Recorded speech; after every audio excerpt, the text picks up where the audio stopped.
Okay, we're back. Pound for pound pound for pound box report episode 176. I unfortunately got disconnected, so trying to start back over again. Back where we left off. The discussion was about Sullivan Barrera, Joe Smith Jr. I'll just go to you guys since I was disconnected and let the conversation continue. Well, like I said, I want to hash out a point that we did that I just brought up, but it wasn't on air. But I like I think all of us can agree that it was a pretty dumb decision for both Star Boxing and main events to make this at the very last minute into a 10 round fight to the point where it was so last minute. HBO didn't even know about it until 30 second. There were only like 40 seconds left in round 10. Did they fight into the 11th? And the 11th was the last round. What somebody was saying, but hell, I knew the outcome of the fight from the eighth and ninth round, so I kind of just phased out. But somebody said they fought clean into the 11th round, and then the fight was called after that. No, it was no. I think they're confusing that with the Castellanos fight. No, Jack Reese told the guys at the beginning of the 10th round, touch gloves. It's the last round. Yeah. HBO was saying, "Oh, Jack Reese fucked up." Oh yeah, we know there's 2 rounds, and then with 40 seconds left in the fight, they're like, "We have just been told by the commission that the promoters for both of these guys agreed at the last minute to make this a 10 rounder." Mm. And then they go, "Only in boxing whether you let this happen." Yeah. Yeah. Ignorant. What was you saying, Bo? While I was gone, or are you finished with your commentary on this fight? Oh, I'm done, man. Did we completely cut out when you fell off? Shortly after I cut out, completely the conversation, the show ended, so we're going to start things back over. And since that conversation is going, let's move on to the PBC card. Listen, I didn't think much about Omar Figueroa and Robert Guerrero, but the way the fight went down kind of woke me up a bit. Figueroa put hands on Guerrero hard, took him out. What was it, second, third round? Put Guerrero into retirement. I'll go to you, Bo. Was that good Figueroa? Bad Guerrero who fought a stupid fight? A combination of both? Your thoughts on how the fight proceeded? Yeah, it was a combination of both. A good Figueroa, bad Robert Guerrero. Listen, Robert Guerrero, when he moved up, and I think it was the Andre Berto fights when we saw him slug it out when he won Fight of the Year. It seems like that was the path that him and his father wanted to go on. Then he started doing things that made me question, like he was doing CrossFitting to help him train for boxing. I'm like, that's not. I mean, even with Kovalev, I'll be asking myself, what is it with motherfuckers training for boxing by doing shit that's not training for boxing? Like, that don't train you for boxing. The only thing I know that trains you for boxing is doing boxing shit. So I don't get that. But and then as soon as like he started out boxing, then as soon as he got hit, he reverted back to doing Robert the Ghost Guerrero do.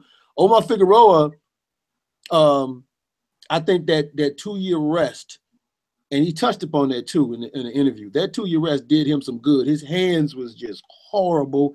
His body was horrible. He was fighting injured most of the time. So I think that 2-year rest for him, letting him get his mind right, letting him get his body right, really showed. But again, it's against I think this victory don't do much for him, but a loss would have been more worse for him than anything. Omar Figueroa, I think if he had a loss, it would have, that would have been a sign of he's done. And if he and his victory really didn't do much for him because again, it's Robert the Ghost Guerrero. I mean, we hate to say this, but it's Robert the Ghost Guerrero. And the fact that Robert went down from a body shot. Now, thank God the ref stopped it because Robert wanted to go on, but you went down from a body shot. So, and it could also be a combination of we won't know if Robert was shot until Omar Figueroa's next fight because the fact he was able to hit him and put him down, that could be deceiving.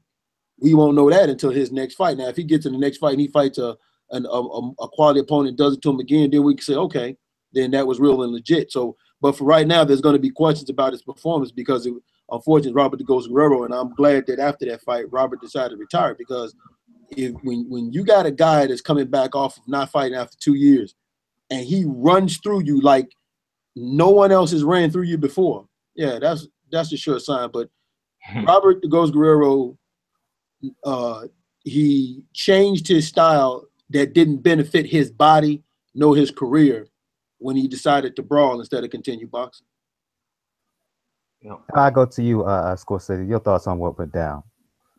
Shit, the man was getting hit so hard, he looked like he was damn near acting, but it kind of makes you feel like he was to get out of there because it was too tough on him. And you know, you don't want to, you know, I don't want to say how he quit in the acting form, but damn, some of those shots look like he got hit with a bullet, man. It didn't look like, you know, come on, man. But Omar Figueroa, I always said it, man, was a brilliant inside fighter. And when he had his best, like Bo said, broken hands, flabby body, couldn't make weight. Hell, probably depressed from all that shit too. Probably some mental things going on. When you step on the inside with him, I don't care who you are, unless you're just too physically strong, you're gonna get work. And an opponent that I would like to see, and if I could control how the match was going, if I could tell these two fight, Omar Figueroa, Keith Thurman, put y'all foot in the tire, and let's see who come out the best fighter. I think he'd tear Keith Thurman ass up, and I think Keith Thurman, like, I know this ain't what the fans would want, and Omar's going back to 140 anyways, but Keith Thurman got a brilliant inside fighter on his ass, and another one in Sean Porter. If I'm him, I'm his team, I'm saying, look, Omar just got a big win, couldn't do what we done. We need to go ahead and work on our inside game, because people going to bring it to our ass. Or at least bring the kid in the camp, see if he want to. Bring fighters like that in. But if I'm the team, I say, look, we going to take a pro fight, and then we're going to adjust a little bit later, make sure we win on the cards. They can say what they want, but we know what we need to work on. That's how impressed I am with the man inside game, and I always have been. But everything else, I think he can easily be outboxed. I would like to see him at 140 with Browne. Basically Browne, because that could be a nice inside bout. The Granados, fighters like that, hell yeah. I'll go to you, Daniel, but the thing I will say, Scorsese, in response is, just because he did that against the come forward fighter like Guerrero, who fought in one way, and like I said, fought kind of a real dumb fight. Let's not jump the gun here and say that he could do that with a Thurman who offer a different deal here. Yeah, I'm just not ready to look at this win and anoint Figueroa as the next thing coming in welterweight. I just not. I'm just saying on the inside alone, though. That's what his Bible is, on the inside right there. I think anybody can get it there. Even on the inside, because he kept catching Guerrero with the same shots. Notice the uppercut. He hit him with an uppercut. Guerrero stood right there in the same position. Figueroa thinking, okay, he's going to stand there. Let me hit him again with that same uppercut. Thurman, say what you want about him, his weakness inside. He ain't that stupid to sit there and stand there and get hit with the same shot once, and then the guy sits there and thinks again, and then turns back and hit him again. Thurman's going to get out the way, you know? So, again, let's just pause here. Impressive win by Figueroa, but yeah, I want to see him against a better opponent, a more skilled opponent who thinks more on his feet and actually uses his brain to fight here. I'll go to you, Daniel, your thoughts.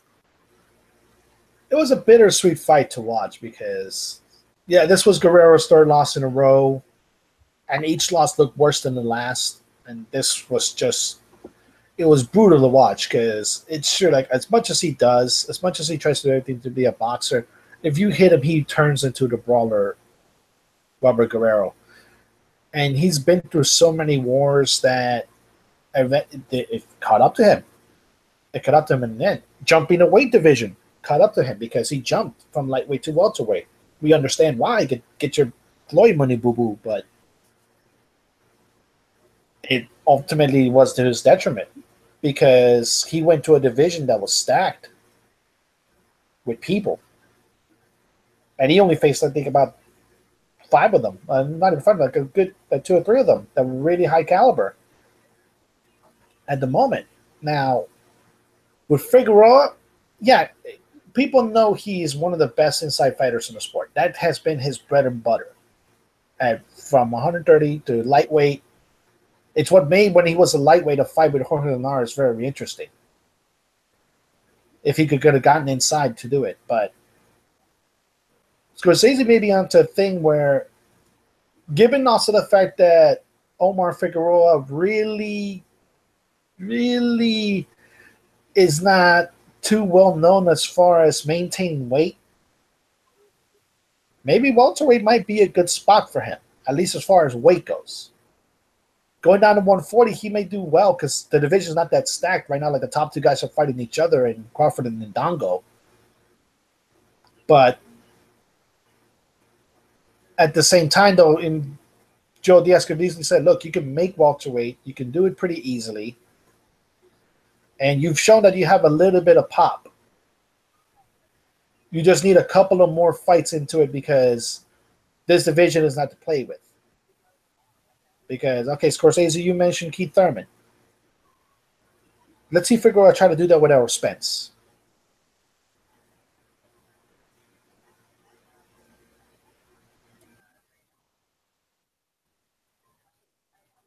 Your response, Scorsese.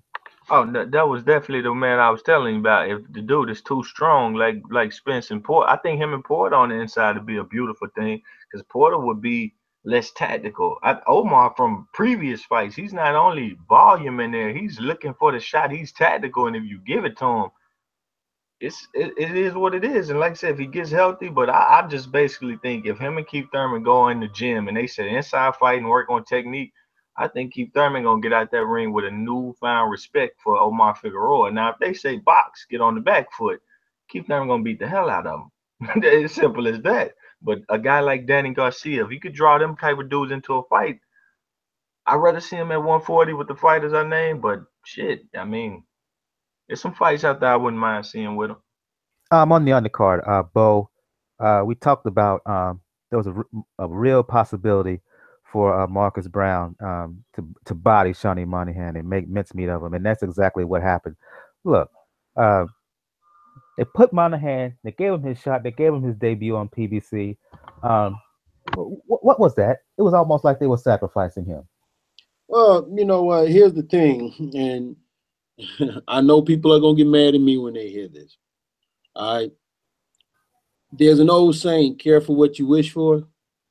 Seanie Monaghan was with Top Rank, and I remember he left Top Rank because he felt like he was trying to get a championship fight, and Top Rank wasn't giving him this championship fight. Now, the whole time he was with Top Rank, he built up a ridiculous record fighting a bunch of who the fucks and, you know, what are you doing? So he goes over to PBC.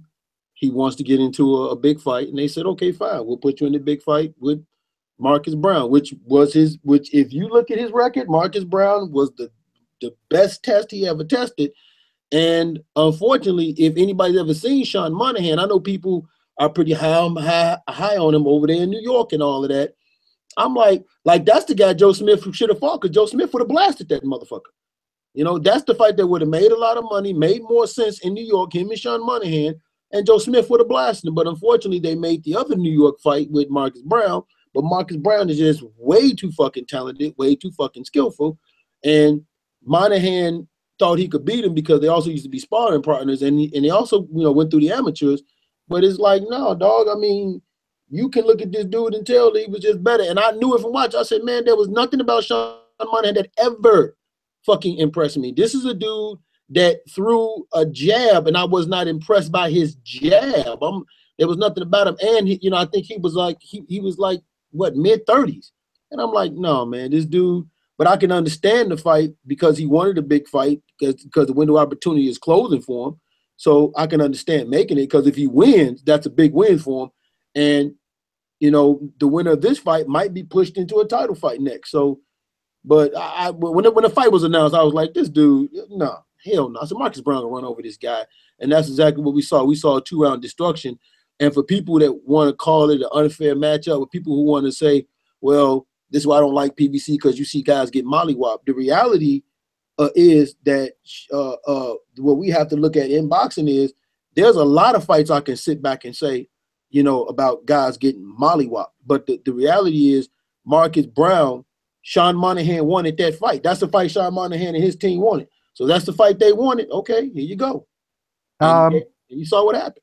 Are they the folks are complaining about that? Are they complaining about some Triple G's title defenses on HBO against mundane, inferior opponents? Him mollywopping them? Oh no, of course not. And that's the thing. Like, see, I be on on the YTBC. You be YTBC. You be hearing guys talking like that on the YTBC, talking about something. This is why I don't like PBC. You see guys get, and I'm using what's her name phrase because it's funny to me. Jay from Jay from yeah, she used that word mollywop, so shout out to her for that. But I'm using her phrase. But yeah, they be on the YTBC talking about that. That's why I don't like PBC. Okay, wait a minute. Monaghan asked for this fight. This the fight he asked for. Same like you said, same thing. Toriano Johnson and Gennady Golovkin. Well, he was the mandatory, but Toriano Johnson asked for this fight. So when you see guys ask for a fight and it happens, don't complain to me about guys like we could. If we went through the history of pugilism, there's a lot of fights I can show you. You had Julio Cesar Chavez, great Julio Cesar Chavez at 87-0 fighting guys who was making fucking debut fights. So, if you're not going to complain, or if you don't know what the history of pugilism is and follow it, then, as far as I'm concerned, okay, you right, you have every right to your opinion, but I got every right to your opinion to tell you, man, kiss my black ass with that stupid shit. Wait, Bo, are you still confusing Toriano Johnson? I'm sorry, man. I mean for not Toriano Johnson, Dominique Wade. Yeah. Right. So yeah, that's all, man. But like I said, Sean Monaghan, I was never impressed by him. And Mike, when the fight was announced, I said, man, he gonna run over. I said he gonna run over to do like a Matt truck. Now, is Marcus Browne ready for a title shot? That's my question, because again, we're comparing him to limited competition.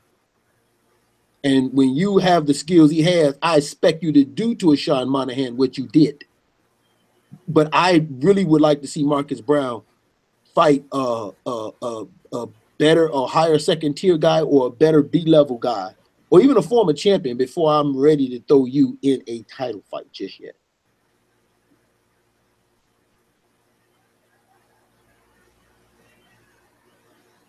The tricky part in that situation, Bo, is unfortunately when it comes to light heavyweights, PBC isn't that stacked.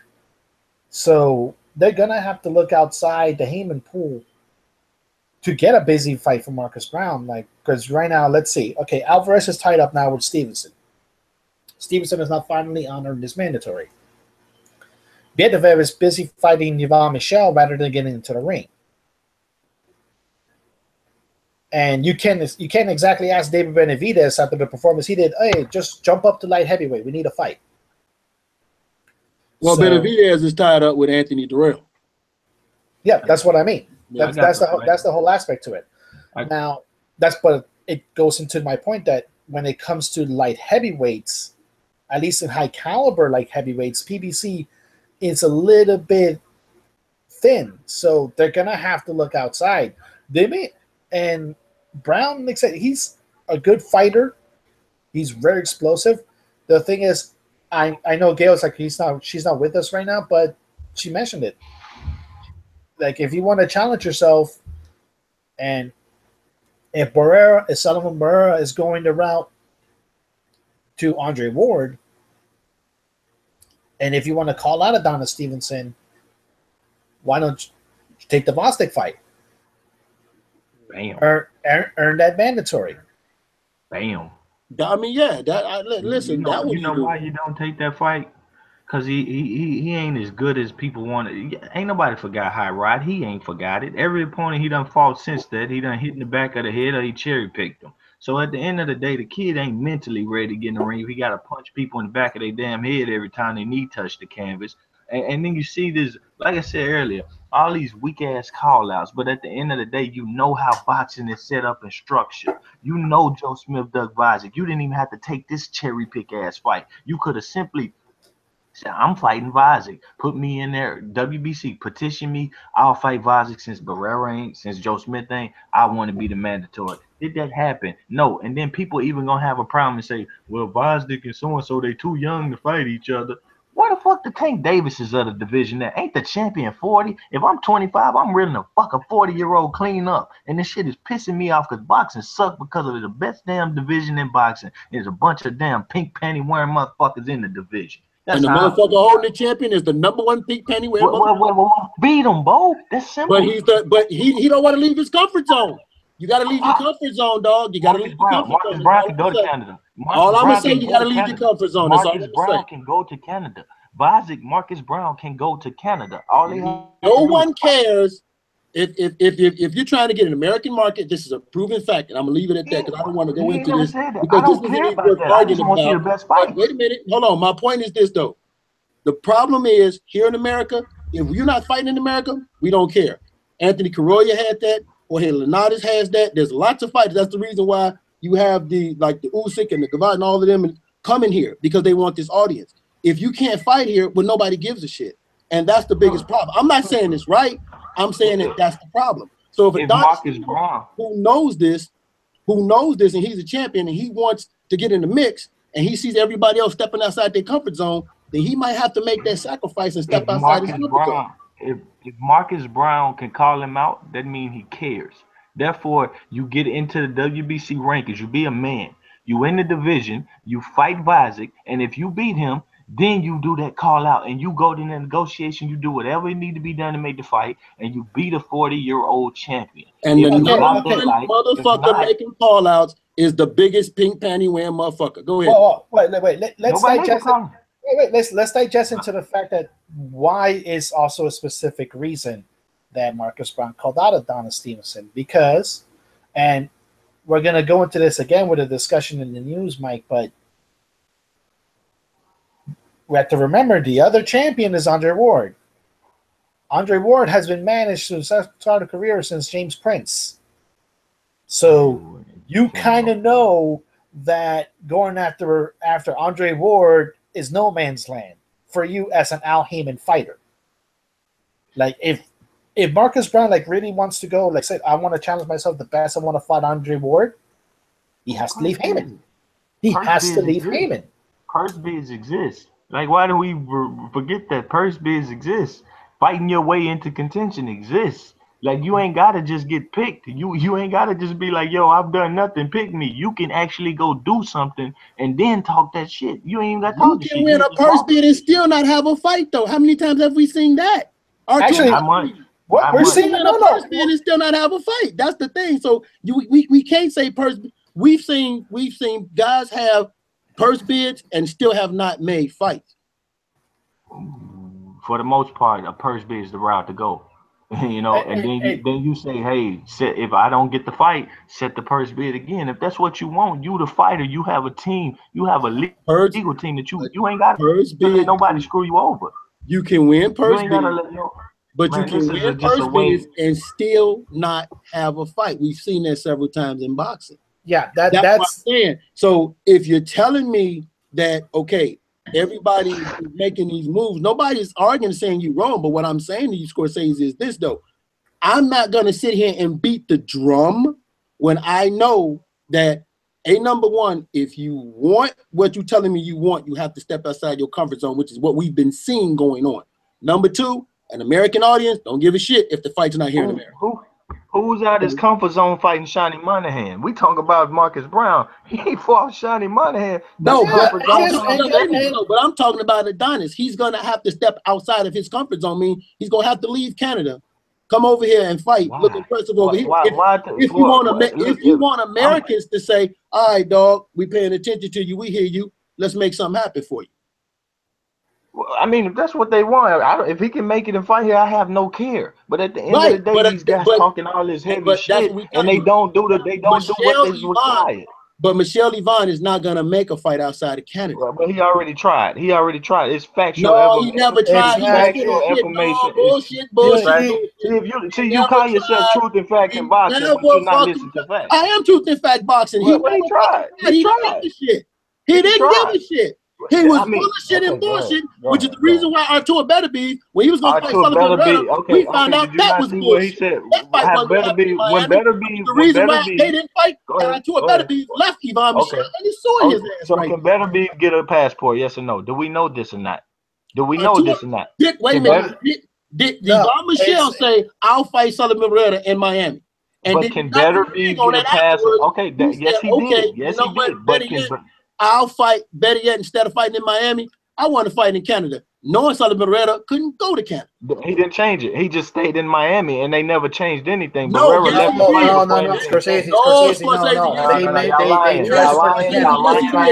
Y'all ain't hearing it. This man can the man get a visa? Is all I'm asking you. Yes or no? No. It's not the problem with the visa. It's not the problem with the visa, Scorsese. It's the problem with the fact that the promoter does not do business. Answer the question. Answer the question. Can he get a visa? Yes or no? Do you know? If you say yes, Sullivan Barrera. Yes, but no, Sullivan Barrera can't get one. We just told you that. Artur Beterbiev. He means Biedebiev. Can Biedebiev get a visa to get into the U.S.? I think he can. But the problem is, it's not up to Biedebiev. It was up to Yvan Michel. And Yvan Michel does not do business in the United States. And he said he could not get a visa, and Beterbiev is arguing that's not the case, and you're picking sides while I'm standing in the middle because you want to hate one side and you want to keep them out of fight. I don't want to hate no side. I want to see them fight. You just don't want to see facts for yourself because you're so fascinated with this motherfucker, and you believe that. You're saying simply because a fight is in Canada, it cannot happen. Come on, man. He said right here, wait a minute. First he said, no, I'm telling you what he said. Yvan Michel said, okay, we'll fight Sullivan Barrera in Miami. Okay, fine. Then he later said, no, you know what? I want it in Canada. Knowing Sullivan Barrera couldn't fight in Canada. To your point, that purse bid fight fell apart. To your point, you're correct. It's two arguments. All I'm doing is standing in the middle on it. I don't know if he can get a visa. I don't know if Yvan Michel was bullshitting, but I know for a simple fact that Brooklyn Boxing was taking Adonis versus Joe Smith to Long Island. That's simple as that. And then and I'll say it again, Bo. Let me do this. At somebody, you can't tell me this. I got this on good sword just because you live there. You deal with the lightweight, man. No. I say it again. I said, and I told you this, Scorsese. As somebody that's in this island, as somebody that knows what's going on around this island, it was bullshit. It was bullshit. Okay, now I agree. No. Wait. Let me finish. Oh Lord. Just because you live there don't mean you have the source I have. No. Are you gonna let me finish or not? Are you gonna let me finish or not? Are you gonna let me finish? You're telling me something that ain't true. I don't want to let you. This is the guy who just sat right here and told us he's standing in the middle, but constantly telling us about a curse. Get the fuck out of here! You so far over the goddamn middle, it's crazy. Check this out. If the man has negotiated for one location only, Brooklyn Boxing has it on good authority. We are putting Adonis Joe Smith. That's the only fight we want to put in there. Not two Mexican Americans like last weekend. This the only fight they had, to the point that the only negotiations was back and forth with this location only. Canada never mentioned. The fight fell apart simply because Joe Smith and his team are saying, yo, ticketing. And we want some of the purse, and I mean not some of the purse, but some of the take, and then we also want a rematch. This is both parties talking to the same damn source. So the same damn source. And not only did they say it to hold on, time out. Not only did they say it to an anonymous source, they said it to a damn a website, a journal some damn journal up there in Canada. They said both parties spoke to the source. Wasn't no other damn venue. The fight was going to happen there. I know Adonis can come to the States. That ain't the issue. I don't know about Artur Beterbiev, but what I'm saying to you is Marcus Browne is the one making the call out. All I'm saying, if it's Marcus Browne making the call out, Adonis ain't got to move a damn muscle. Marcus Browne can come to Canada if that's the case. If you want to talk that big boy shit, I'm going to hold you to it and not let you fight Seanie Monaghan because I don't want to see that whack ass shit. Well, so are you going to hold the same standard to Adonis Stevenson when he wanted to fight Seanie Monaghan? I've seen Adonis go up and fight the number one man without no excuses, without no call out. So in other words, you're not going to hold Adonis Stevenson to the same standard that you're holding Marcus Browne to. Thank you very much. You're just proving the fact that you're a favoritism to a certain fight. The man wants Andre Ward.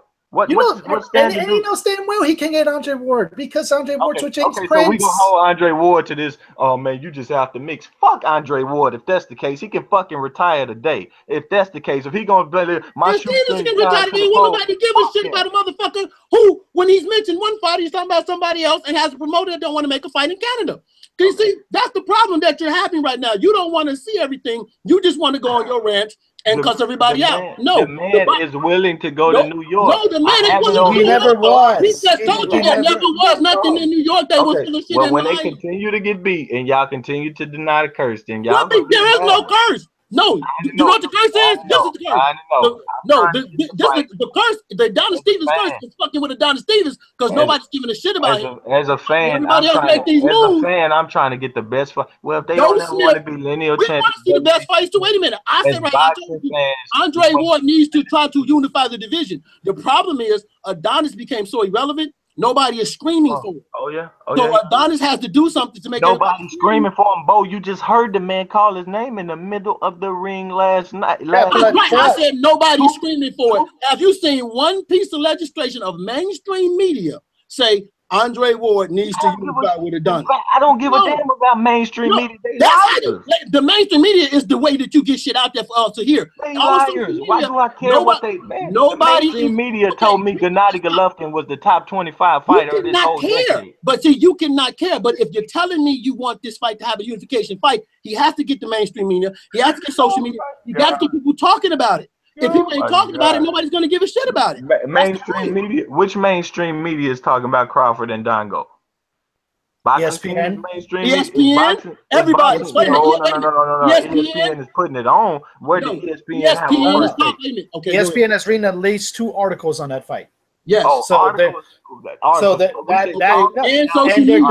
And they're doing it with Dan Rayfield, their top boxing guy, doing it. So there's bucks out there. Dan Rayfield wouldn't write about Andre Ward and Adonis Stevenson? Come on, this ain't mainstream. No, he's not.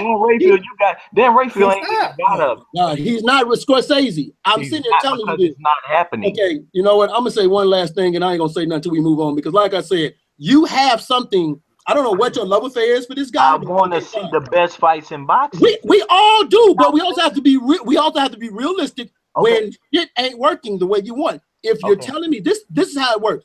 Nobody on social media, nobody in mainstream media, Scorsese, is screaming for Andre Ward to unify. Mainstream media have to do with boxing rankings. What does mainstream media have to do with? No, Scorsese is not about this. I'm not just talking about boxing rankings. I'm saying if you want there to be a buzz for the fight to happen, you need mainstream media, you need social media buzzing to make the fight. Let me ask you, did Adonis Stevenson, when he challenged for the lineal title, say, y'all need to write about me for me to take this? And I'm not using him because I love him. I'm using him because it's a real example. All I'm saying is if you're going to get in the ring, call people out, try to get your buzz off of not fighting this person, to me, that's homemade shit. And Adonis Stevens has done the same thing.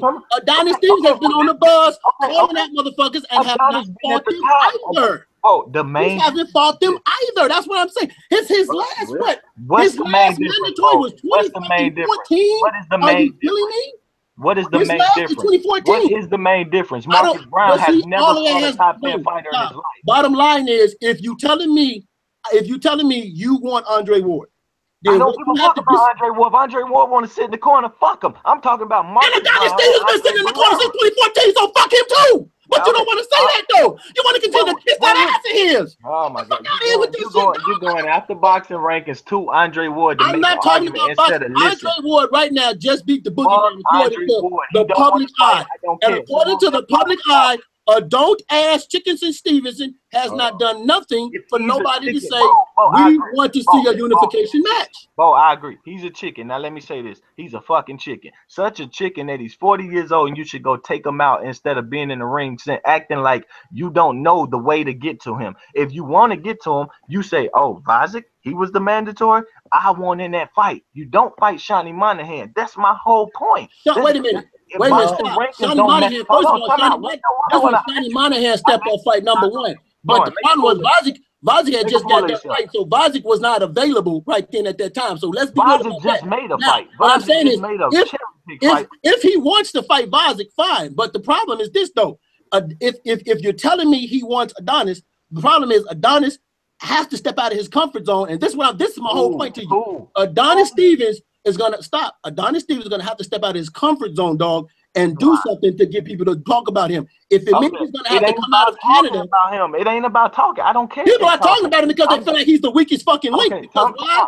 He's not willing to do anything to challenge himself. I don't care what the media is writing. We hardcore boxing fans to the sense in this. Well, at least I am up 122 and up. And 122 starting to piss me off too. So I'm about to quit watching they ass. But the thing about this is this.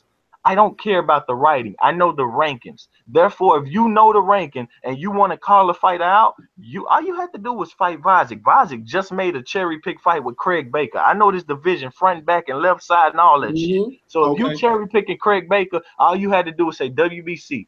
Make that fight with him. If he don't take it, do like Bermain Stavern do and say, hey, Bermain Stavern didn't fight anybody. Install me as the mandatory without fighting somebody since they want to act like they don't want to fight to be the mandatory.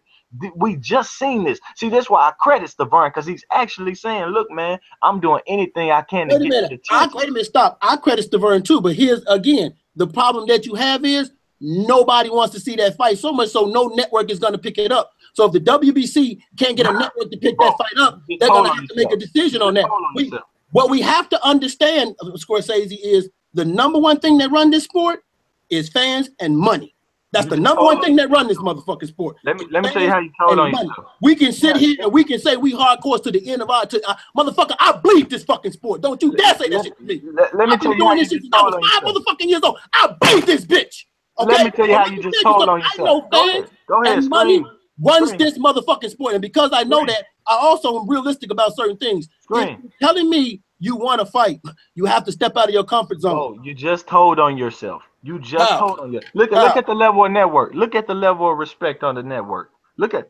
I want you to really analyze this. I want you to really look at this. Showtime just bought Stevenson from Farah too, didn't they? Is that not the same level as Bermain Stavern Wilder too? You know what it is? You don't have respect for Adonis, but the network knew what they was dealing with. The network knew he ain't done. Come out.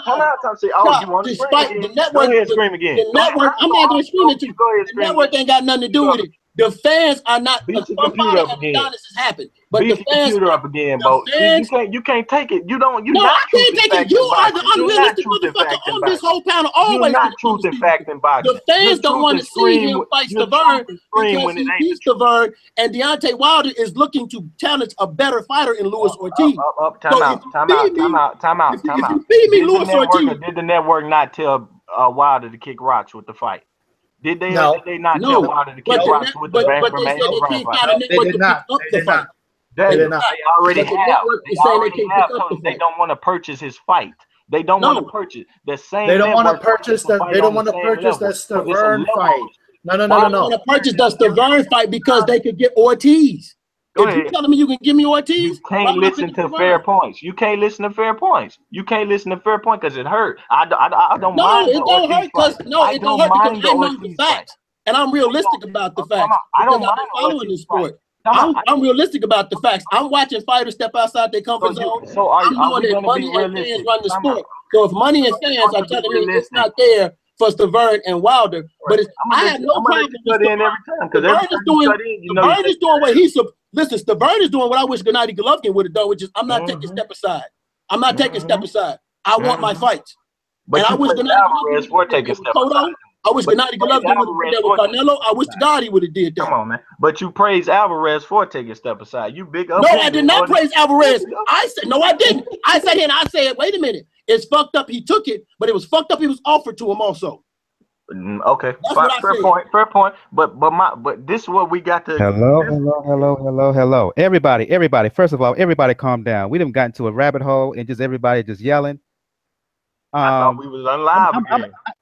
I'm gonna end this now. I'm ending this now because we're moving on and everybody just yelling. There's nothing being productive done. Move on to another subject.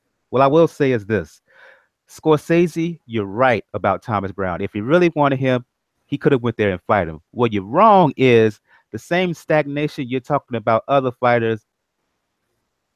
Stevenson is guilty of that too. That has to be acknowledged. And again, we keep making this same argument. Defend Stevenson all you want to, but you have to acknowledge some of his faults. because he's made plenty of. Wait a minute, because we're moving on. You have to acknowledge some of the things that he has done, or more importantly, some of the things that he has not done. There are fights for him, there are opportunities for him that he just not have taken. Bo is right about the award bout. Of course, we would want that fight to happen. The problem is there's not a clamoring for it. Mainstream, hardcore heads, whatever. And part of that may be Ward, but a large chunk of that may be Stevenson in the way he has conducted himself, or his camp, or his handlers, or whatever. Bottom line is there's plenty of blame to move around from all parties, and Stevenson as well. And we're going to move on from that because that just went nowhere. I understand the passion and whatever, but there was nothing productive from that. It was just everybody just doing yelling and yelling and yelling, and I got nothing of it. That's why you didn't hear me from anything, because the conversation, while I understood the points, it was just drowning out, and I got nothing from it. Please. Chris Eubank Jr. fought over in the UK. In terms of name-wise, maybe the biggest opponent of his career. He fought Arthur Abraham. Look, the fight was one-sided. Eubank did what he wanted to do. Even he admitted, I believe it was EJ Boxing Live who asked him in the post-fight, did he kind of let out a question? I believe Eubank Jr. admitted he kind of let off the gas a bit here. I'll go to you, Daniel. The question is here. Eubank Jr. won. He was dominant throughout. How much credit do you give him for that win? Because let's face it, admittedly, Abraham is not the fighter he was. There was always an issue with activity level. I know a lot of our UK, whether it's EJ, whether it's Beats and Rhymes, whether it's ringing, highly impressed with his performance. How much credit do you give Eubank Jr. for his win over Abraham? I give him some credit, because it's still Arthur Abraham. The problem, though, is it is a faded Arthur Abraham. But we know what fighters to go to. Yeah, the last thing to go is power. And there were a couple of instances watching that fight where Abraham buzzed Eubank a bit. But he took it. Like I said, that Eubank chin is holding up well. So I give him some credit. And let's not forget, like this fight put Eubanks into the World Series Super Tournament in the super middleweight class. So I give him some credit because it is a name, and it's still a credible name in the super middleweight. Now, how much of a launching pad is that towards other things? That really depends upon the UK market itself, because we know the Eubanks name is big in the UK. At the same time, though, we know that James DeGale probably could be considered the class of the division by default, now that Badu Jack's out of there. You still have Callum Smith that's in this tournament too. Which, by the way, there's actually a pretty good chance that you wind up seeing the final being Callum Smith versus Chris Eubanks. There's that aspect. There's the Durrells. There's Benavidez. So there's a whole lot of challenges going into what mainly gains him is, as Scorsese did put it in, he's still in the ways until he proves he beats a top guy at his prime. Until he can beat a Callum.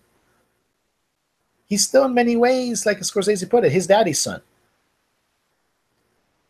It's a good win. It's a credible win. But it's not a win that could get me that would make me take Chris Eubank seriously long-term as a super middleweight. Can that change in this tournament?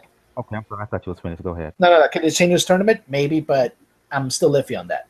Sorry about that, Mike. Speaking on the tournament, I'll go to you, Bo.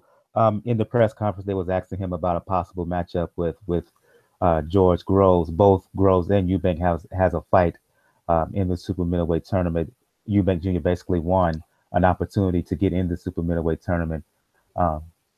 Daniel mentioned Callum Smith, but I want to focus on this tournament and super middleweight tournament. How do you think Eubank will fare in that tournament. And the way that this tournament is set up, should Eubank Jr. and Groves win their next bouts, they're in line to fight each other. So how do you think he would do in this tournament, and how do you think he would fare in a fight with George Groves specifically? This tournament right here, Eubank would fare well, because we've already established this tournament is lacking so much of the other fighters that I think could have made this tournament worth something. It's not like the cruiserweight tournament. So I believe I mean, he's in a good position to get past his next opponent. And if you get past George Groves, he could possibly go on to win it, because when I'm looking at some of these other fighters outside, I mean, from an athletic standpoint, from a stylistic standpoint, he has a very good chance of winning it. But the question for me is, how much credit will he get for winning it when you look at so many of the missing names? You got James DeGale, who's a champion, that's missing. You got Zordo, you know, who's missing. I mean, it's lacking so much. I think the only American you have in there is Robert Grant, and you know, I think he has a fair chance of winning. So if he gets past Grove, he has a good shot at winning. But there's a lot of guys, as far as I mean, it's all about the matchup. There's a lot of guys, as far as I'm concerned, can win this tournament, because there's really no beef. There's really no fat meat in this tournament, as far as I'm concerned. It's just it's guys who everybody has a 50-50 chance of winning it.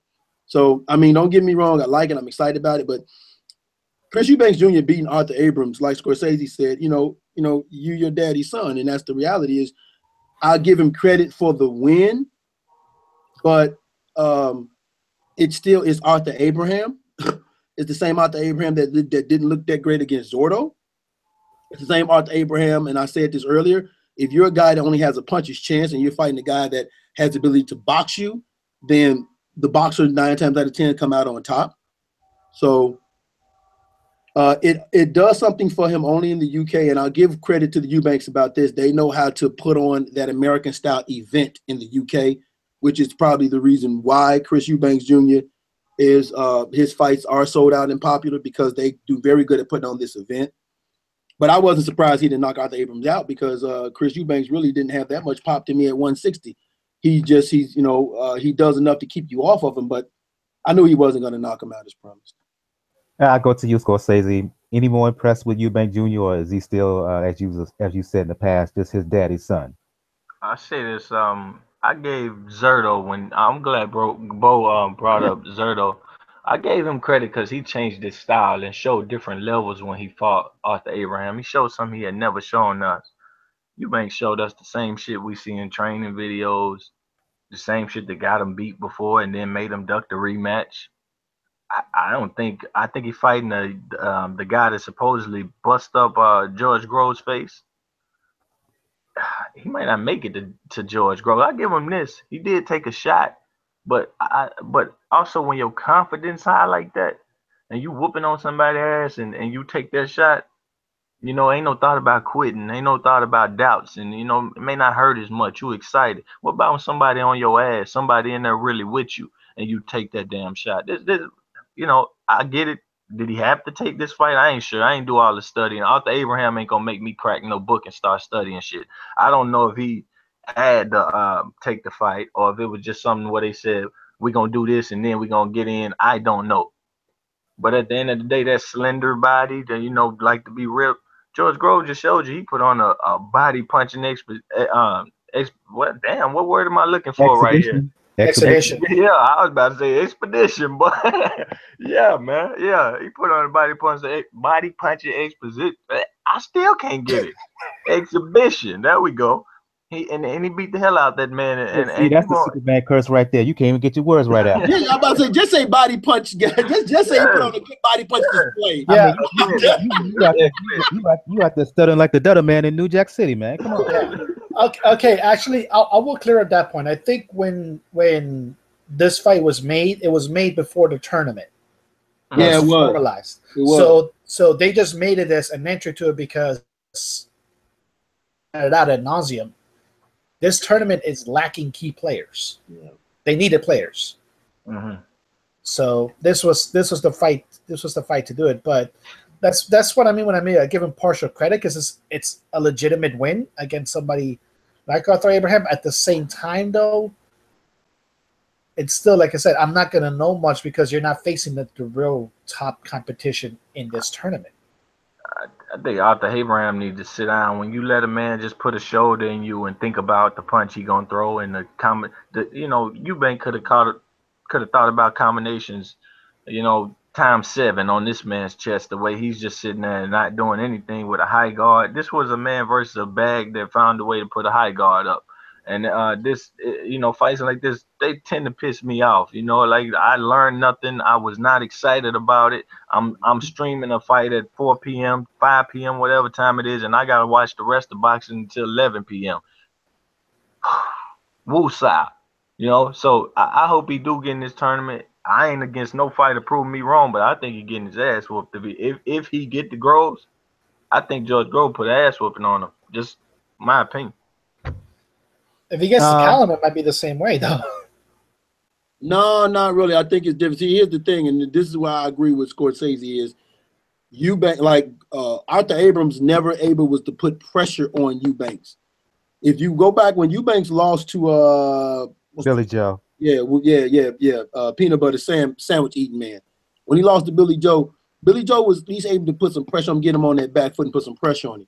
Arthur Abrams didn't do that. So if he fights George Groves, and George Groves can put some pressure on him or go to that body to keep him from moving a lot, we might see something. But I agree with him. This fight, like I really didn't learn much from this fight because he fought exactly the way I expected him to fight against an older, slower version of a guy who always was only one punch away from winning.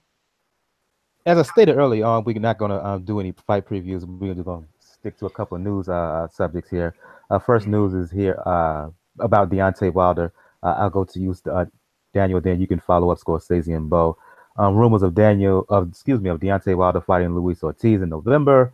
November 4th, I believe, is the date. Heyman was trying to negotiate that bout. But there's a big asterisk, and the asterisk is Bermane Stiverne, who is the number one, I believe, the mandatory contender. Yep. He's not wanting to step aside. He is hell-bent on fighting Wilder. Is not going to step aside money, so it's kind of thwarted, put a hindrance into that bout. The question is, Daniel, and then you can follow up Scorsese and Bo. Do you think we will see that fight, or will we eventually have to see a rematch between Wilder and Stiverne before anything kicks off? Well, the whole aspect of this this fight is it works in so many angles, but I want to deal with the Stiverne thing first. Because Stiverne, like we mentioned with when we had a discussion with Marcus Browne, Stiverne hired now as his manager James Prince. You don't hire James Prince and expect to actually deal without Heyman. So in a way, he kind of, as DJ Khaled put it, he kind of is playing himself in this aspect where you can respect the man for not wanting to take any step aside money, but you kind of put yourself in a position business-wise where you played yourself out of it. So, but going into this fight works so well for both guys.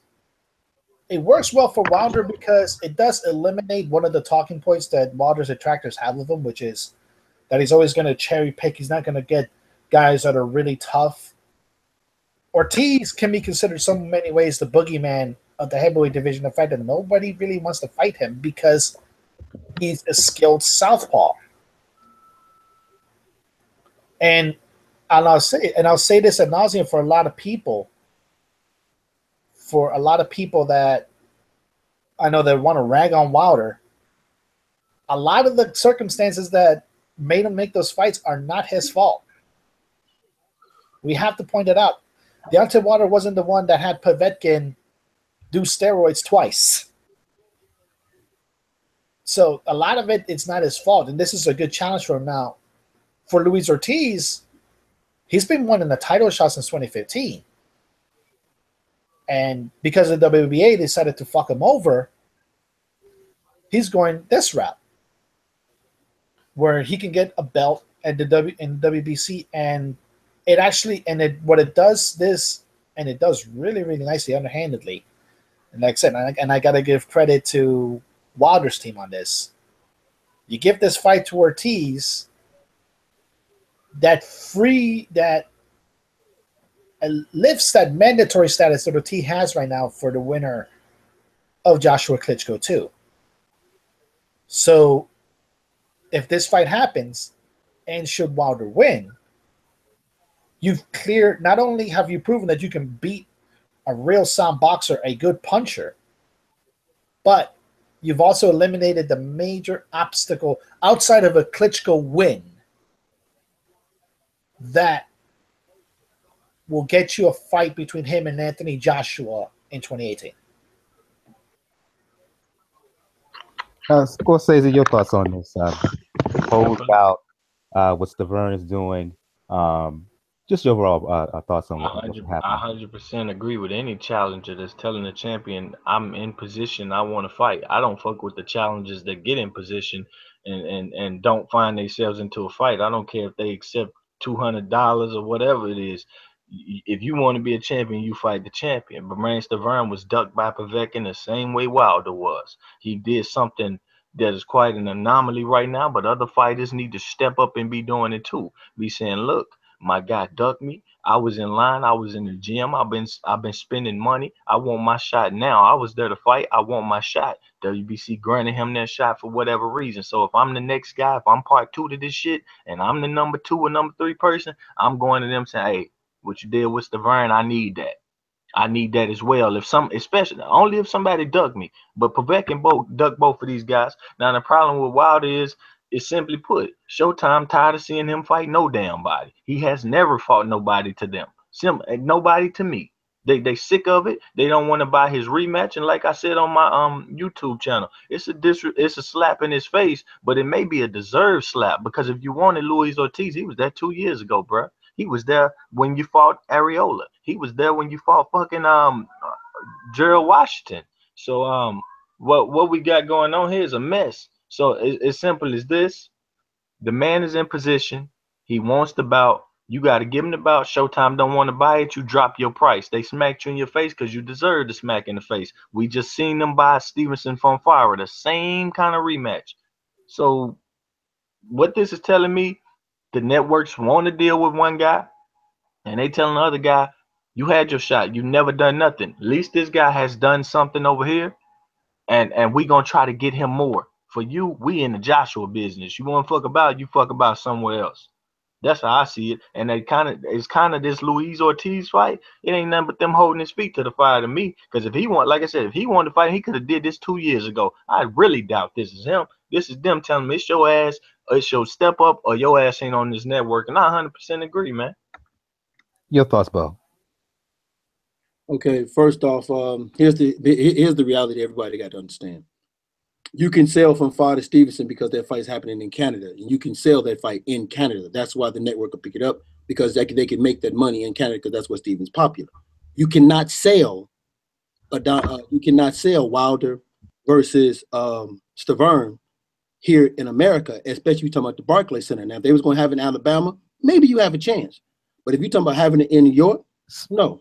Not as much as a chance as you think, given all those empty seats in Wilder's last fight. Okay, right. And so as far as them smacking him in the face, no. What this is Showtime saying that, okay, we have a better fight that we're willing to pay for if you fight Luis Ortiz, because we don't want to see another Stavern match, because basically Showtime really has never been in the all these trilogies and all these useless fights business, right? So if Deontay Wilder is getting listen, we ask a guy to get motivated. We ask a guy to show us something and step up, because Spilka, Molina, Duhapis, those guys are all ranked in the top 10.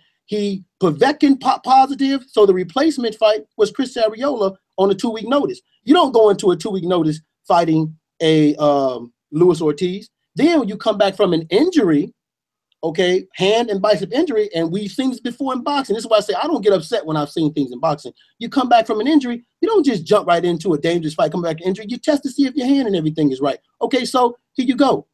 WBC fucked this up. Let me tell you how. And listen, like he mentioned, WBA's been screwing over Luis Ortiz like forever. And if you really want to keep it real, Eddie Hearn screwed over Luis Ortiz. He brought him over there, devalued him, promised him Joshua, never gave it to him. And everybody been ducking him. Luis Ortiz called out Vladimir Klitschko. He didn't want none. Fury didn't want none. So it's not just Wilder. None of them heavyweights wanted Luis Ortiz. But the WBC fucked this up, and this is how. I have no problem with Stavern sitting there saying, I'm not taking step-aside money. I want my shot. I have no problem with that because I say it this to this day. I wish that's what Gennady Golovkin would have done. Said, no. Don't give me no step-aside money. I want Sergio. No. Don't give me no step-aside money. I want Cotto. And I wish he would have did that. We wouldn't have been talking about his resume. But Stavern is in this position, and ever since he lost to Wilder, the only guy he fought was a Derek Rossi.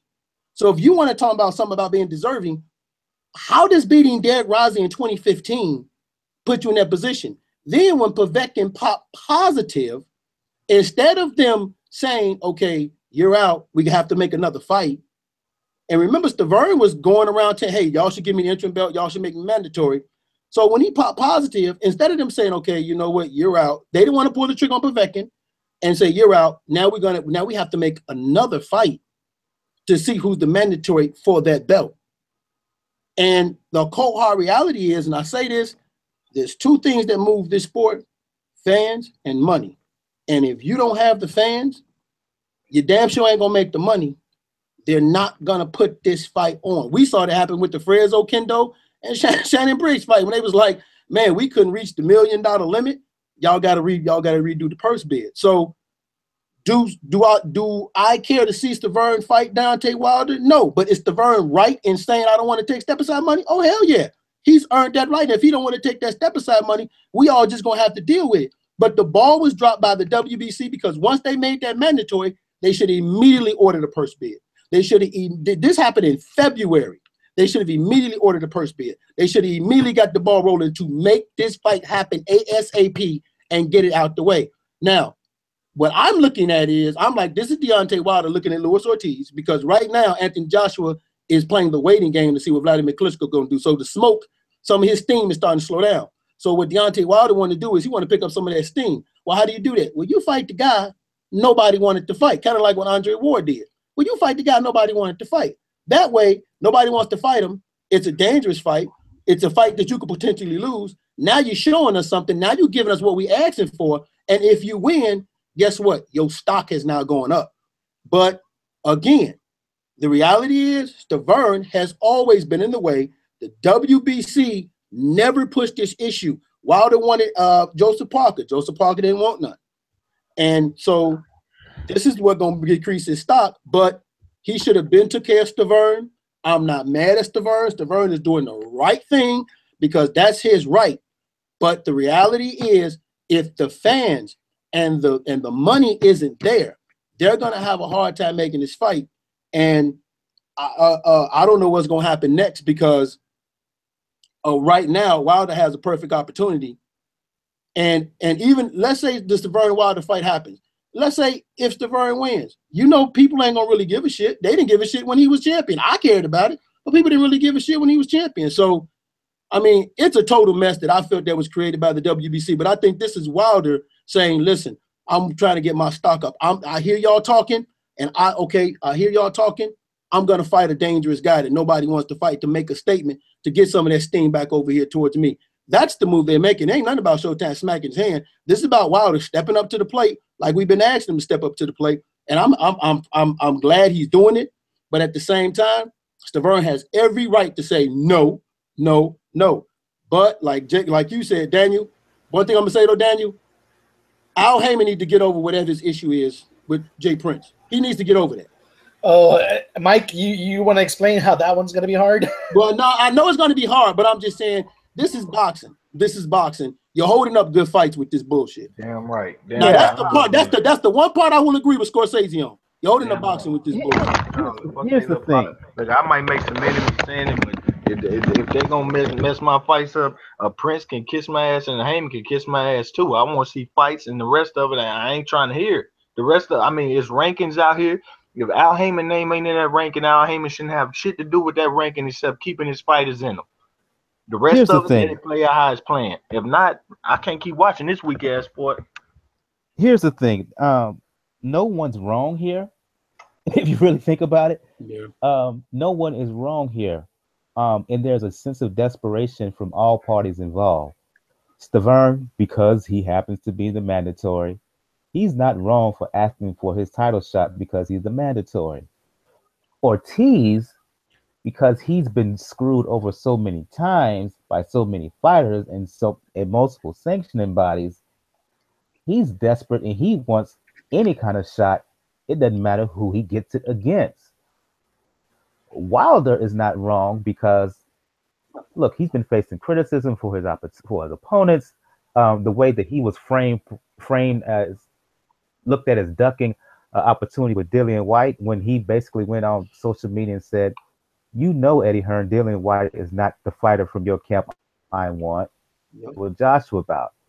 He tries to make a bout with Parker, tries to make this bout with Ortiz. So he wants a quote unquote big fight. So there's no one really wrong here. This is just a situation of sanctioning body politics and BS more than anything else. Yeah. That's what it is. Because Bo is right. Yeah, Scorsese, you said the fight could have happened 2 years ago, but you was kind of hitting on Bo's point about the WBC because when there was an opportunity to make that fight earlier, they dropped the ball. And when they dropped the ball, you see this chaos and this fiasco happening now. Well, the whole thing with the WBC is they kind of dropped the ball, first of all, in trying to have, after Povetkin popped the first time, right, giving him another shot to the mandatory. No, you do your investigation, you do parties of it, and then you have the other two next down the line challenging, which Stavern was one of them. He was the number 2. Yeah. So that's one aspect of it. But there's also, like I said, another thing, though, that also plays against Stavern, and that's the financial solvency of Don King. There's a sentiment upon people who work for Don King when they put on shows. Their attitude is always they treat every single show like it's the last show because they don't know if it will be their last show.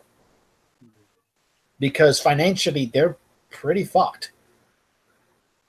So in many ways, this may not even be Stavern. Stavern is doing the right thing and saying, no, I want my shot. Yes, he is. I want my rematch. But Don King can easily go say, look, you keep doing this, you're not going to have a promoter anymore because I'm not going to have money to promote you. So take this money. We'll keep operating for a while. We'll get you a Derek Rossi type of fight again. Oh hell, you could probably fight the guy that just beat Spilka on that card.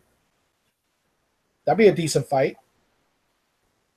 And keep him busy, and then you can still get your chance with Wilder because you won't lose that mandatory status. Or if Ortiz wins, you can challenge Ortiz, which would be, once again, Cuba versus Haiti.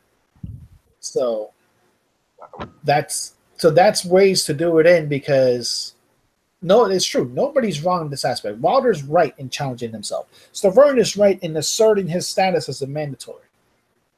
Showtime is right in saying we're not going to take this rematch because it's not worth the money for us to take the rematch. We want a bigger fight because we want to build up Wilder Joshua in 2018. Right. So everybody's right. It's just been a whole mess, mainly because the WBC, for some reason, decided to try to give Povetkin a second chance, knowing he popped, and now looks even worse because he popped, giving him a second chance. But also the WBC never adjust their rankings because, like I said, Stavern fought Derek Rossi in 2015, and they kept him in that position. And he was inactive for 2 years and kept him in that position. They never adjusted their rankings. Well, Bo, was Jose still alive?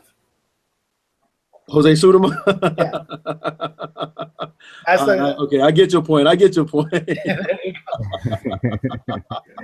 know what you're saying. Don't even finish that. I know exactly. Yeah, I'm gonna stop it right there. Let's move on, and I'll go to you on this one, Bo, because I heard this news first on your channel.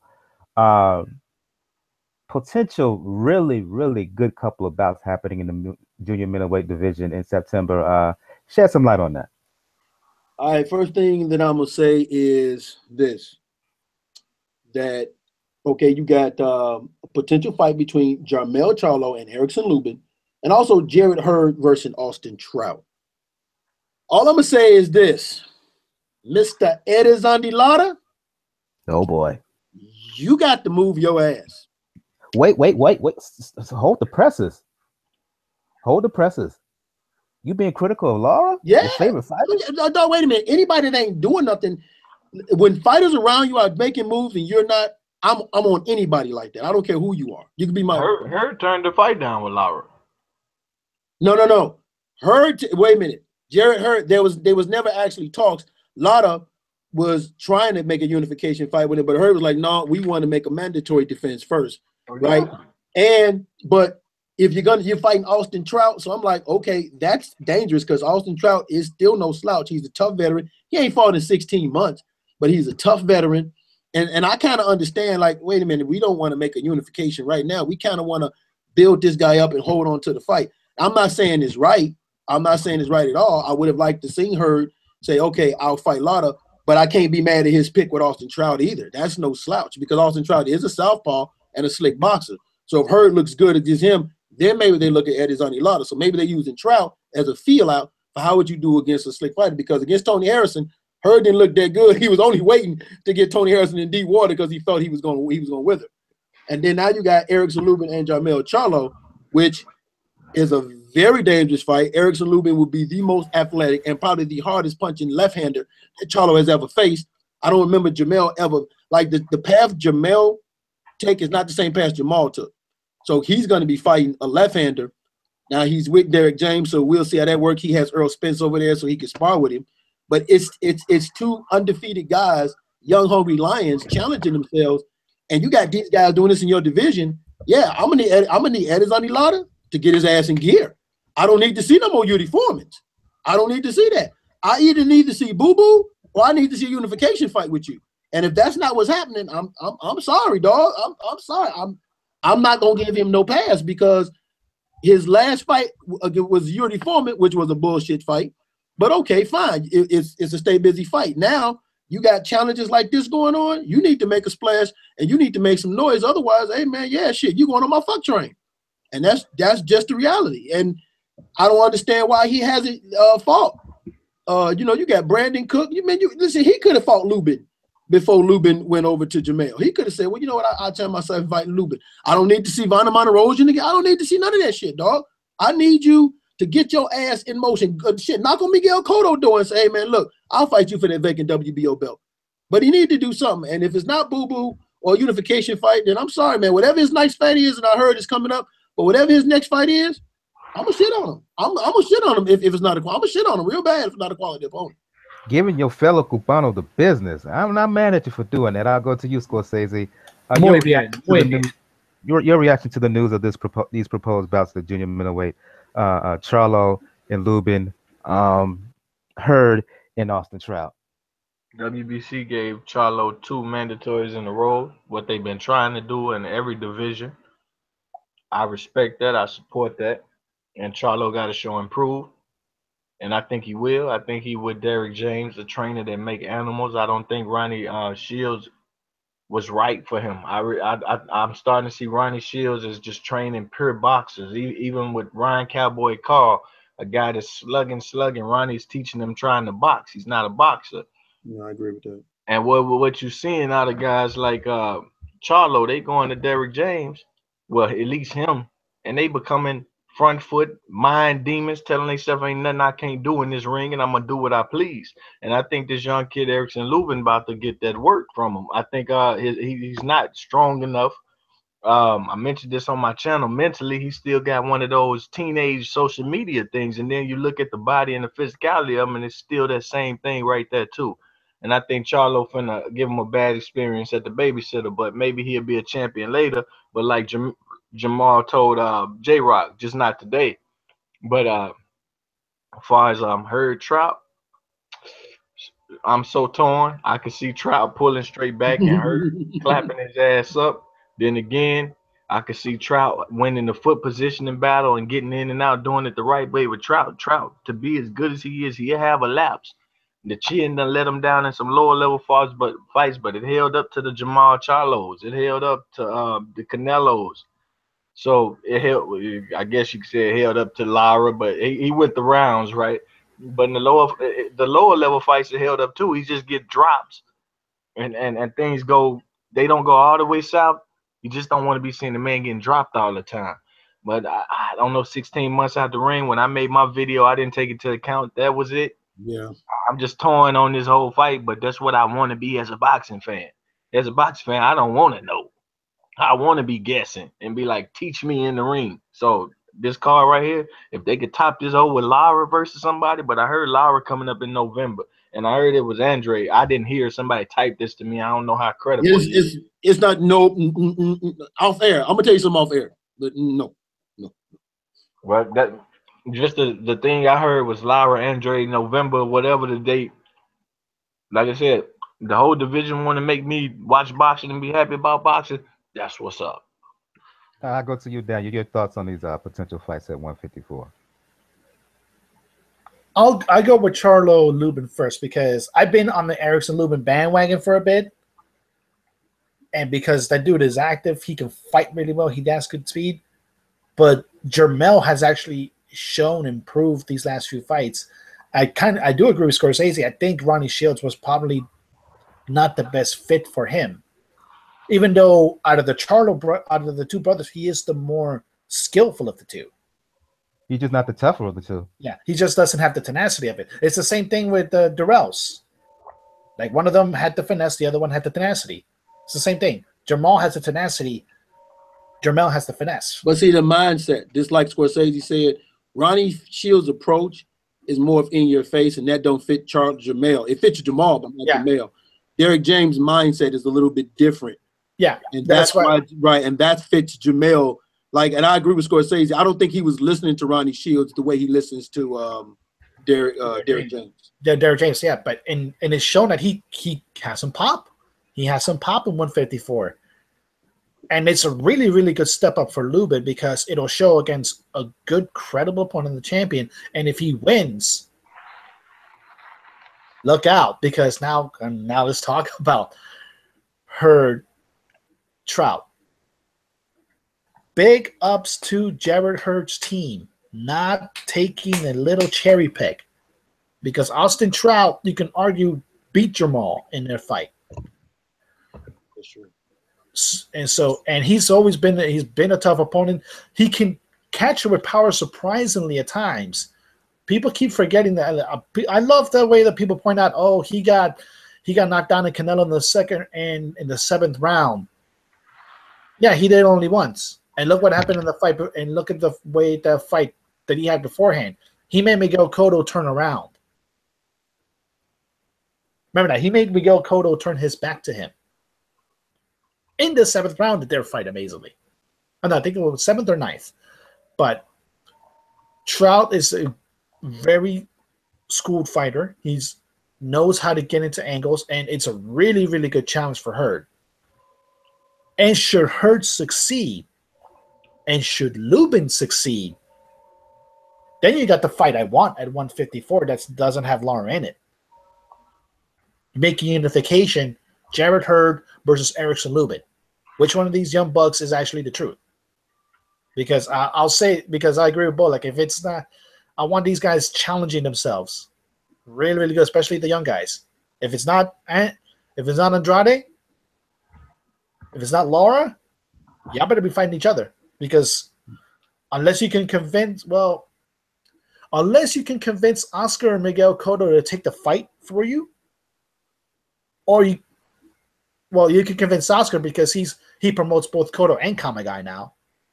So if you can convince Oscar to make a fight with you, those are the fights that you're gonna have to get faced. But I'm glad the junior middleweight division has been stacked, and it's been stacked for a while. There's people that are waiting for it. Remember, Kell Brook is just waiting. If he does continue, it's waiting for him to go in there too. So it's a great division to have. I'm glad if these fights are true that they're happening. I'm really, really glad because it shows that at least in this division, the top guys are challenging each other. That's with the exception of Lara, but I don't want to get into that whole politic aspect of it. September 30th is the proposed date for these two bouts. At the end of the day, should these fights come off, it's what you want to see as a boxing fan. The best fighting the best. A guy who's an elder in Trout, but still is a very good, high quality fighter. Up and coming fighter like Lubin, who's young and fresh, has potential stardom. And then in Hurd and Jermell, excuse me, you have two fighters who are approaching their prime, also skilled in their own different ways, and they're fighting each other. So yeah, I love it. Let's hope negotiations are finalized and this bout on these two bouts are kicked off, and maybe the winners can fight each other, or even throw a Lara or whoever in the mix at 154. And let's hope it happens. And I think we're going to end the show on that note. Kind of a long show, no doubt. I go to you, Daniel. First of all, I want to say thanks for Gail for joining us. She had to dip out later. If you want to check her out, you can follow her on Twitter at PR Pro Sandy. Let me check it right quick. You can find her out first of all at Communities Digital News. That's COMMDGDIGI News. If you want to check her out on Twitter, you can check her out at PR Pro San Diego, capital P, capital R, Pro San Diego, on Twitter. I go to you, Daniel, for folks who want to talk the sweet science, for those who want to talk basketball, specifically the Miami Heat, or if you want to, for folks who want to see you check fools on Twitter for talking nonsense, let them know where they can find you. Yeah, you can find me on Twitter, Rux99. You can find my work at the Inscriber Digital Magazine. Like I said, I'll talk boxing. Like I said, I'll talk basketball, wrestling to a certain extent, and I also do my own show with good crew, Joe and Francis for BoxingNews.com. And everyone in this panel has been a guest at some point, and definitely check us out next week because July 29th is going to be the start probably of a decent month in the sport. A rarity, actually, for the sport, and actually somewhat busy August. My sequel score says that he had to dip out. If you want to check him out on YouTube or G+, you can check him out at Low Place, #MLPF. You want to check him out on Twitter at My Low Place. If you want to talk boxing with him, because he's all over it. Defending Stevenson or just talking about boxing in general. I go to you, Bo. For folks who want to talk the sweet science, let the folks know where they can find you. And I want to say again, say thank you again to having me on as a guest for that interview with Linus Udofia over the weekend. And as I said to begin the show, if you want to check that out, just check out his channel. And also you can check it out on Pound for Pound Box Report. Really, really good interview with young up-and-coming British middleweight Linus Udofia, both from Truth and Facts. Let the folks know where they can find you. Well, the number one thing I also want to say, if you want to join me, I'm setting up another interview, I think, on Monday with another UK fighter starting out. So any of you guys want to join Monday or Sunday, just let me know. It's always in the afternoon because of that time difference. And I appreciate you taking time to come on. Also, I just want to tell the fans out there, I'm not a yeller, but when Scorsese gets to talking that shit, I don't want y'all hearing it, so I drown him out by screaming. But it's all love on this show, guys. It's only when we talk, it's all love on this show. Ain't nobody mad or fisticuffs. It's all love on this show. But if you want to find me, you can always find me right here, like you say, on Pound for Pound Boxing. I really appreciate you bringing me on it. I can appreciate and say how it makes me feel to know that only after officially today being 1 year since I first posted my first video, to be on a show like this with so many knowledgeable people, it lets me know where my belief and where I stand in boxing is solid in there. A belated happy anniversary. Oh, thanks, appreciate it. I want to say thanks to Gail, Gus, and Jacob, who was not here with us today, but I want to give them three a shout out. Love all of Gail's work. I always repost it. Love her work, especially the beautiful tribute she gave to Chavez Jr. You can find me on Truth and Facts About Boxing on YouTube. On Instagram, you can find me at truth_factbox1. On Twitter, capital T for truth, _capital F for factbox1. Also catch me on The Movement with my boys 2K from Prodigy of Boxing, Twana Divine Levity from Hoop Jab, Big Cool from Colossal Boxing, and my partner in crime, Bernard. Hands of Fire podcast, on Daniel's show, which is also a great show, hanging out with Francis and her husband, Michael. Is that his name? Joe. I don't know why I keep saying Michael. Francis and Joe, and the things they're doing over there at 4 Boxing News.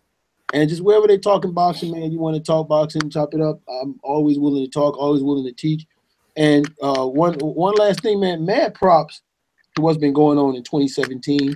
I like everything we've been seeing about boxing this year in 2017, and mad props to those of us on social media, whether it's from 107 pounds to 240 pounds, we talk boxing right here, and that's what I like. Man, woman, or child, we talk boxing. Indeed, and to your point, earlier point, look, it's all love at the end of the day. It's all respect. I just don't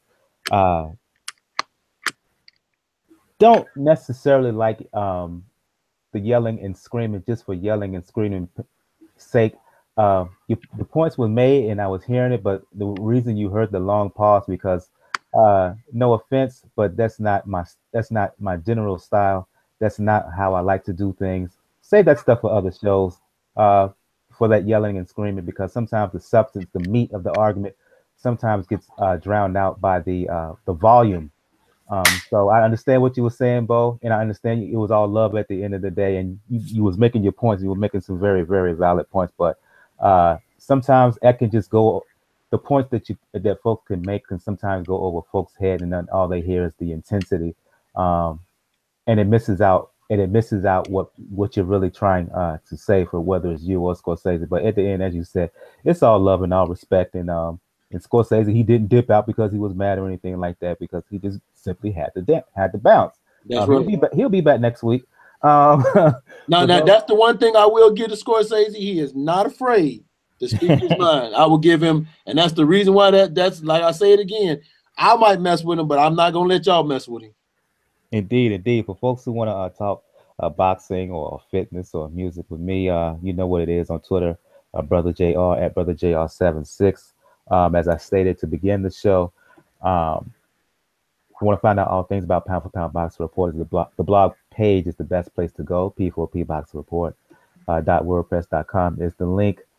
Right on the page, you can find links to all the pages and channels: YouTube, G+, Tumblr, Twitter. Also links to where to listen to us: SoundCloud, iTunes, Google Play Music Player, FM, Stitcher Radio, as well as Mixcloud. Next week, we will do previews of the bouts that's happening on the 29th. Browne, Michael Garcia. Jermell Charlo is making his middleweight debut in an eliminator against Jorge Sebastian Highland. Jarrell Big Baby Miller is going to fight Gerald Washington. That's all going to be on the same card. So it will be a preview show, plus doing news and notes or whatever. And we may have a new guest, another lady boxing fan. And if all things work out, we may have just as many women on the show next week as we do guys. So look forward to that. So for Gail, for Scorsese, for Bo, Daniel, again, I want to apologize for the show getting started so late. Had to dip out, had to kind of restart things, but at the end of the day, we stitched things together and we got it done. So episode 176 of the Pound for Pound Boxing Report. Thanks everybody for joining us. We will see you next time. Everybody have a good evening. Good night. Night, folks. And rest in peace, Chester Bennington from Lincoln Park. Yeah, that one. Yeah, that one hurt. Yeah. Rest in peace.